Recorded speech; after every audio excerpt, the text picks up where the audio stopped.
Pastor John, is it necessary for a Christian man in his divine calling to protect his wife and children to own and be willing to use a gun?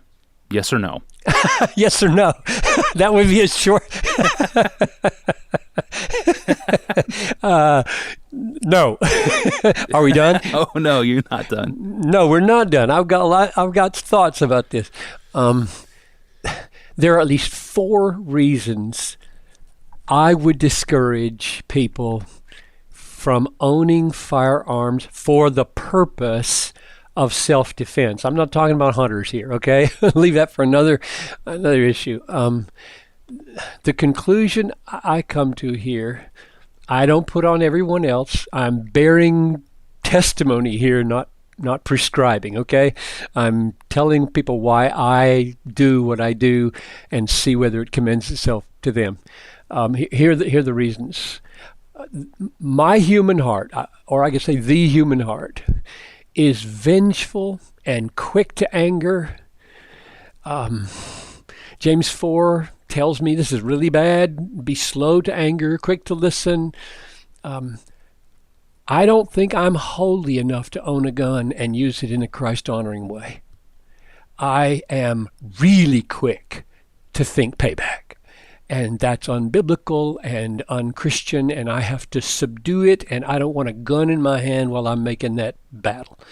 Number 2, the culture around me with movies and TV shows and humorists and literature is shot through with the glorification of cool, hard, tough-talking, tough-acting women and men who have a kind of unflappable, cocky swagger that gets the last word and has the last shot. It is ubiquitous. This is a ubiquitous hero in our culture and is anything but childlike. Anything but humbly reliant on the grace of God and the rescue of a Savior. That's the air we breathe in the media, and it's not the Spirit of Christ. When that is the attitude breaking in on my soul every day, the last thing I need is a gun in my hand. That's number 2. Number 3. Jesus and the apostles discourage us from preparing ourselves to return evil for evil. Instead, they push us toward being wronged rather than being violent. Matthew 5:39, do not resist the one who is evil. But if anyone slaps you on the right cheek, turn to him the other also. If anyone would sue you and take your tunic, let him have your cloak as well. If anyone forces you to go 1 mile, go with him 2 miles. Matthew 10, behold, I send you out as sheep in the midst of wolves, not packing sheep. Be ye therefore wise as serpents and harmless as doves. Romans 12, repay no one evil for evil. 1 Thessalonians, no one evil for evil. 1 Peter, no one evil for evil. Now, I know, Tony, that these same texts would be used to say you shouldn't use your fists either, as just the same as using them, applying them to guns.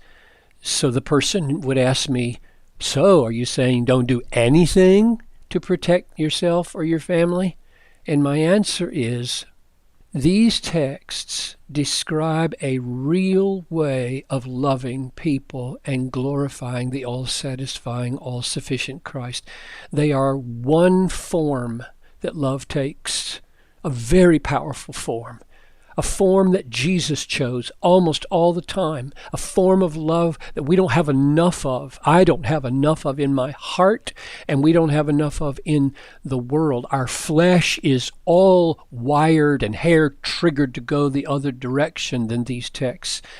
But these texts are not the only form of love. Love may protect a child, may protect a wife with a physical struggle. Here's what I'm saying. I'm saying, in quoting those texts, it's the spirit of those texts that disinclines me from arming myself so that I can do the quickest and most deadly harm in self-defense. These passages don't sound like an arming spirit. So that's number 3. And here's the last one, number 4. When Peter pulled his gun on the high priest in the Garden of Gethsemane and shot off the high priest servant's ear, Jesus picked up the ear and put it back on. What did Jesus say at that point? Because I think what he says really matters. He didn't say, "Hey, Peter, we've been through this before. I am here to die, and you are missing the whole point. Get behind me, Satan." He didn't say that. He said that earlier. What he said was a proverb, a maxim that he applies in this situation. He said, "Put your sword back in its place, for all who take the sword will perish by the sword."